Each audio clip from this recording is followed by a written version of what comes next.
एक छोटा सा कांटा तलवे में चुभ जाए तो कितना कसकता है, कितनी वेदना होती है, ध्यान नहीं लगता है।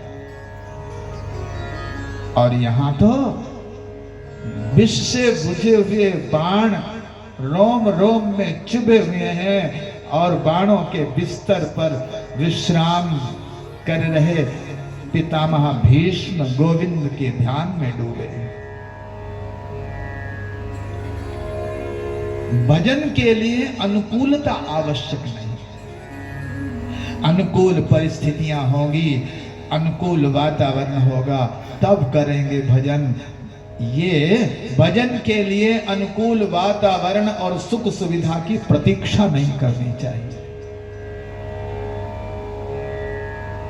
जैसी परिस्थिति हो, अनुकूल हो या प्रतिकूल हो, जैसी परिस्थिति हो, जैसा वातावरण हो, उसी वातावरण में, उसी परिस्थिति में परमात्मा का चिंतन करना चाहिए। अभी क्या जल्दी पड़ी है, अभी तो वृद्ध हुए नहीं हैं, 2-4 करोड़ इकट्ठे कर लेंगे और फिर ऋषिकेश में फ्लैट लेंगे और वहां रहेंगे, बूढ़े हो जाएंगे तब करेंगे भजन।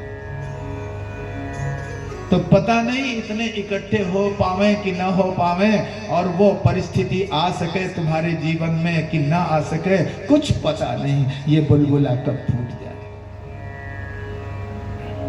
सुख सुविधा की प्रतीक्षा मत कर। असुविधा में, दुविधा में, जैसी भी स्थिति परिस्थिति हो, उसी में परमात्मा का भजन प्रारंभ कर। पितामह भीष्म बाणों के बिस्तर पर लेटे हुए हैं, परंतु गोविंद के ध्यान में डूबे। और जो निरंतर असुविधा में भी, प्रतिकूलता में भी गोविंद के ध्यान में डूबा रहता है, गोविंद के चिंतन में डूबा रहता है, गोविंद उसके चिंतन में डूबे रहते हैं। ये यथा माम प्रपद्यन्ते तांस तथैव भजाम्यहम्। जो जैसे प्रभु का भजन करते हैं वैसे प्रभु उनका भजन करते हैं। तुम गोविंद का ध्यान करोगे तो गोविंद तुम्हारा ध्यान करेगा। तुम उनका चिंतन करोगे तो वो तुम्हारी चिंता करेंगे। परमात्मा के चिंतन में, गोविंद के चिंतन में डूबे हैं पितामह भीष्म। तो भगवान श्री कृष्ण धर्मराज से बात करते करते, वार्तालाप करते करते एक भक्त के ध्यान में डूबे। आंखें बंद हो गईं। अब तक बातचीत कर रहे थे, समझा रहे थे, और अकस्मात आंखें बंद हुईं। और आंखें बंद हुईं तो ऐसा लग रहा था मानो कोटि कोटि ब्रह्मांडों के अधिपति परमात्मा किसी महापुरुष के ध्यान में डूबे। प्रसन्न मुद्रा है उनकी। कुछ समय बाद आंखें खुली तो धर्मराज ने पूछा कि गोविंद आप किसका ध्यान कर रहे थे? दुनिया आपका ध्यान करती है और आप किसका ध्यान कर रहे थे? भगवान ने कहा भक्त हमारा ध्यान करते हैं और हम अपने भक्तों का ध्यान करते हैं। धर्मराज ने कहा कौन था वो सौभाग्यशाली भक्त जिसके ध्यान में आप हमसे वार्तालाप करते करते अकस्मात जिसके ध्यान में आप डूब गए? ऐसा कौन सा था वो सौभाग्यशाली भक्त? तो धर्मराज ने कहा उस भक्त का नाम है पितामह भीष्म। पितामह भीष्म के ध्यान में, उनके चिंतन में डूबे हैं। धर्मराज से कहने लगे चलो युधिष्ठिर, हम तुम्हें पितामह भीष्म के समीप ले चले।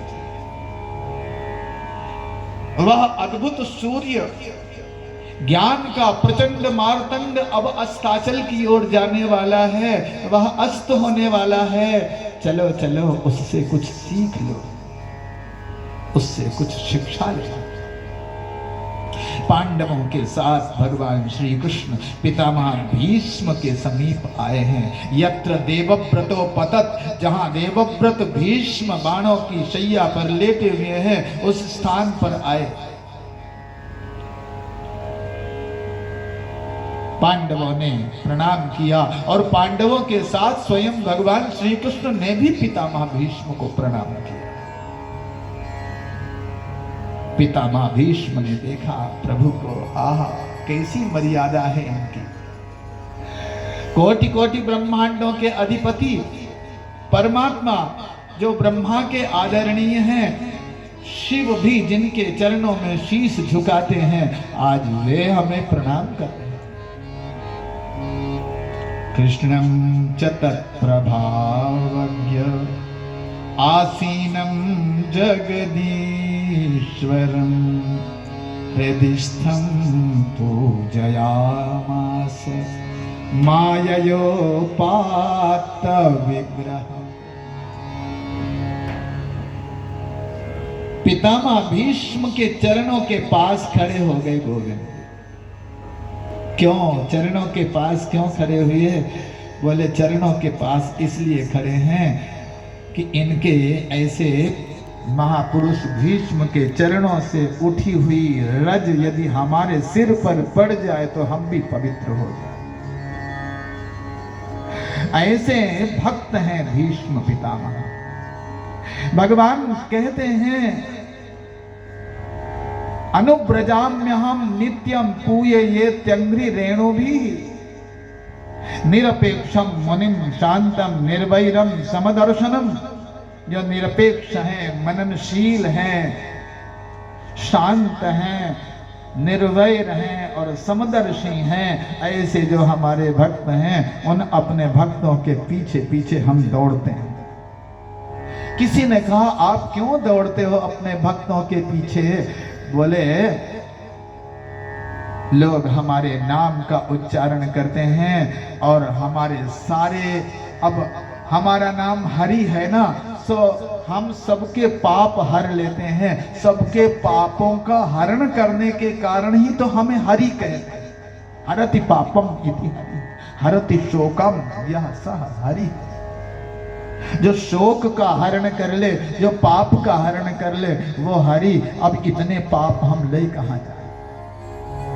बोले ये जो भीष्म पितामह जैसे महापुरुष के चरण की रज यदि हमारे ऊपर पड़ जाए तो हमारे जो हमने पापों का हरण किया है वो पापों की गठरी जल जाए, नष्ट हो जाए। अनुव्रजाम्यहं नित्यं पूये ये त्यंग्री रेणु भी।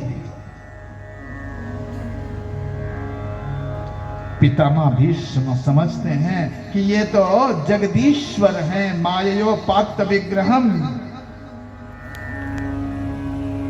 कृपया मायया कृपया उपात्तः स्वीकृतः श्री विग्रहो ये। महाराज जिन्होंने कृपा पूर्वक ये श्याम श्री विग्रह धारण कर रखा है, ये कोई सामान्य व्यक्ति नहीं है। ये तो साक्षात कोटि कोटि ब्रह्मांडों के अधिपति परमात्मा हैं, जो हमें दर्शन देने के लिए हमारी आंखों के सामने आके खड़े हो गए। आंखों के मार्ग से पितामह भीष्म ने सांवरे सलोने श्याम सुंदर के उस पावन श्री विग्रह को आंखों के मार्ग से अपने हृदय भवन में प्रवेश कराया, हृत सिंहासन पर विराजमान किया, उनका पूजन किया मन ही मन। और आंखें खुली तो सामने पांडवों को देखा और धर्मराज से कहने लगे, अरे धर्मराज, ये जो तुम्हारे साथ आए हैं ये कोई सामान्य व्यक्ति नहीं। पता है ये कौन? ये सब भगवान साक्षात आद्यो नारायण स्वयं। ये तो साक्षात भगवान नारायण हैं, जिनको तुमने अपने मामा का बेटा मान रखा है। जिनको तुमने अपना सारथी बना लिया, जिनको अपना दूत बना लिया, जिनको अपना मंत्री बना लिया और जो अर्जुन के साले भी बन गए, ये कोई सामान्य व्यक्ति नहीं, ये तो साक्षात परमेश्वर है, समदर्शी हैं, सर्वात्मा है, सबके भीतर विराजमान है। तथाप्येकांत भक्तेषु पश्य भूपानुकंपितम्। फिर भी देखो, वैसे इनका न कोई अपना है न पराया है, ये तो सबके लिए समान है और इनके लिए सब समान है, समदर्शी है। तथाप्येकांत भक्तेषु, फिर भी ये पक्षपाती बन गए। यद्यपि